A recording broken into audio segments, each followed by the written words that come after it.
Doctor Baba Saheb આંબેડકરજીના મહાપરિનિર્વાણ દિવસે રાપર ખાતે પુષ્પાંજલિ આપી તેમની વિચારધારાને જન સુધી પહોંચાડવાની નેમ, સમાજમાં શિક્ષણ સંગઠન મજબૂત કરી સ્વાભિમાની સમાજનું નિર્માણ કરવા પર ચર્ચાઓ કરાઈ, જેમાં બહોળી સંખ્યામાં લોકો ઉપસ્થિત રહ્યા. વિશ્વરત્ન માનવ ભારતીય સંવિધાનના રચયિતા ડૉક્ટર બાબા સાહેબ આંબેડકરજીના 68મા પરિનિર્વાણ દિવસે ડૉક્ટર આંબેડકર યુવા ગ્રુપ તેમજ બહુજન ચેરિટેબલ ટ્રસ્ટના સંયુક્ત ઉપક્રમે મેઘવાળ સમાજ વાડી રાપર ખાતે પુષ્પ અર્પણ તેમજ પ્રબોધન કાર્યક્રમનું આયોજન કરાયું, જેમાં પ્રથમ ગ્રુપના કાર્યકરો સવારે ન્યાય કોર્ટ પાસે આવેલ બાબા સાહેબ આંબેડકરની પ્રતિમાએ પુષ્પ અર્પણ કરી મેઘવાળ સમાજ વાડી રાપર ખાતે બુદ્ધ વંદનાથી કાર્યક્રમની શરૂઆત કરી.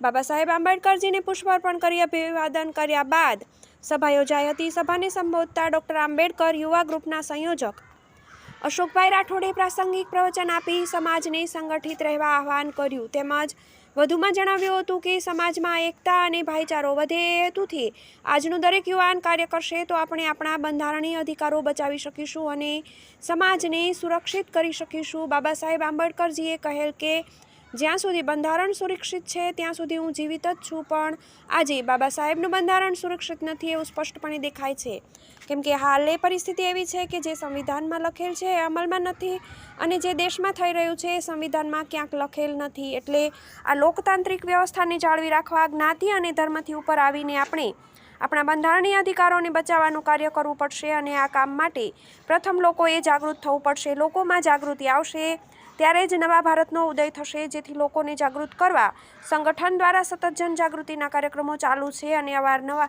આવનાર સમયમાં વધારે ઝડપથી આ કાર્ય ચાલુ રહેશે, જેમાં યુવાઓ વધુમાં વધુ જોડાય એવું આહ્વાન કર્યું હતું. તેમજ લખનભાઈ ધુઆ દ્વારા શિક્ષણ, આરોગ્ય, રોજગાર તેમજ દારૂબંધી જેવા મૌલિક સમસ્યાઓનું સમાધાન કરવા, સત્તા સામે સંઘર્ષ કરવા લોકોને આહ્વાન કર્યું હતું.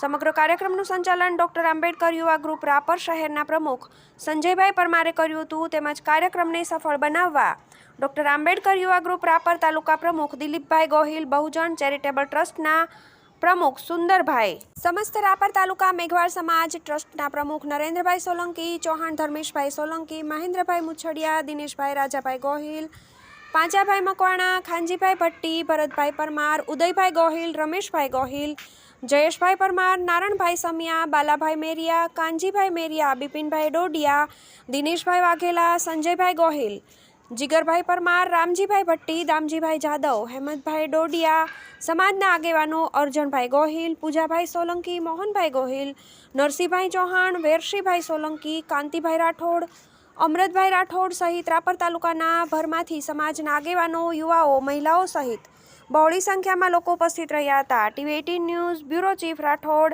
ધરમશીભાઈ, ગાંધીધામ, કચ્છ. TV18 news.